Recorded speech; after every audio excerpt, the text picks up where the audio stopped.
My name is Hassan and I am from India. I'm 21 and I have been trading from 2023 February. Earlier, I used to trade Indian market for 1.5 year or 1 year. Then I came into Forex for 1 year.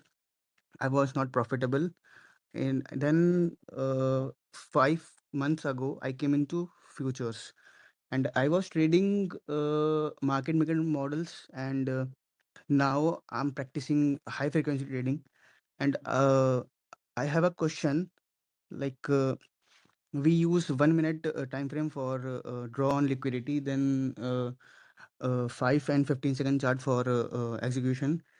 So I want to ask that in 5-second charts, there are so many FVGs and order blocks. Then sometimes I got stopped out for that. Like which one to choose in 5 second chart?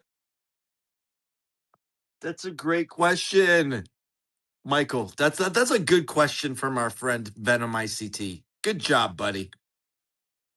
Well, if you were just listening to what we were discussing with the previous student, or let me say this with the other caller, the individual was asking, what makes a key level, or at least that's how I interpret it, and that's what I discussed. Mm-hmm. The gradient levels, whether it be an opening range gap, new week opening gap, new day opening gap, you're going to have an appreciation for these types of data. And you're going to find that when the fair value gap forms on a sub 1 minute chart, when that PD array forms and lays over top of a gradient level, and you see it materialize and manifest on a smaller 1 minute time frame, it yields much more emphasis. It's much more significant. It's validated, if you will, if it's on top of a gradient level. Because if we can agree, for the sake of discussion, that the market is algorithmic and the price engine that is the facilitator for moving higher and lower for price, it has to have a way of calling back to a specific range in price, a specific time, and the criteria at which it's supposed to spool away from higher or lower as a result of going back to that. So it has to have a mechanism, a procedure, a script to go back and call upon an old reference point. And it has to be delineated by time first, and then at what time and at what price. Well, the gradient levels, they're just like I don't know much about football as a guy. It kind of sounds queer, but it's just the truth. I don't know much about football. But you have these what the hell you guys call it? What's it called? What's the lines called? The Yard referee. lines. We're talking about the field. What are we talking about? The The yard pitch. The yard lines. okay. They Yard have, lines. American yeah. football. Yard lines. Yeah. Okay.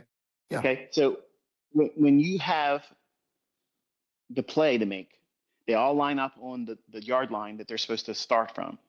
Well, that's the same thing with a trade. The PD array that lays down on top of that yard line, which is the gradient level, when it's the right time to make the play, you can't do that play until the referee says, okay, now it's time. Get on the line. Let's do it.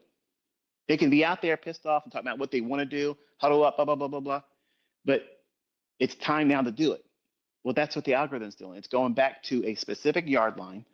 It's waiting for the playbook to match up with that PD array.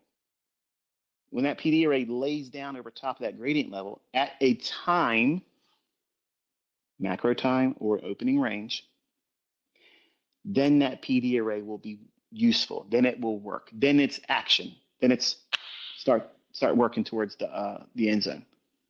But until that happens, just because you see a fair value gap means nothing.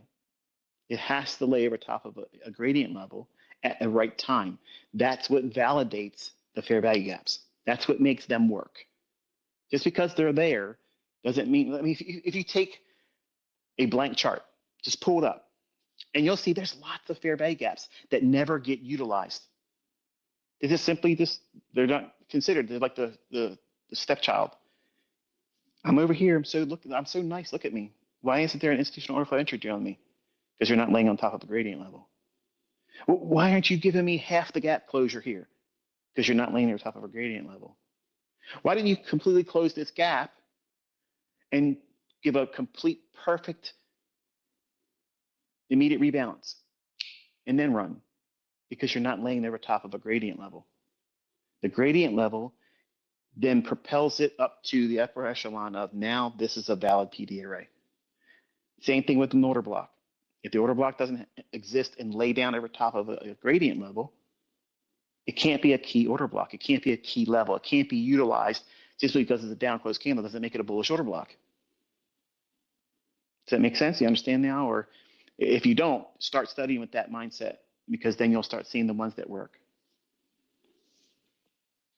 Venom. Thank you so much, ICT. Thank you so much. I have got so much clarity, and thank you, Kit.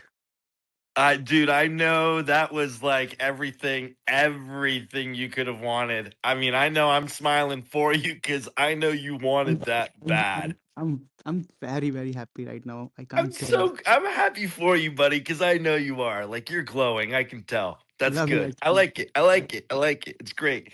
That was an awesome answer, guys. Folks, understanding the PD array matrix. The matrix, it's a matrices.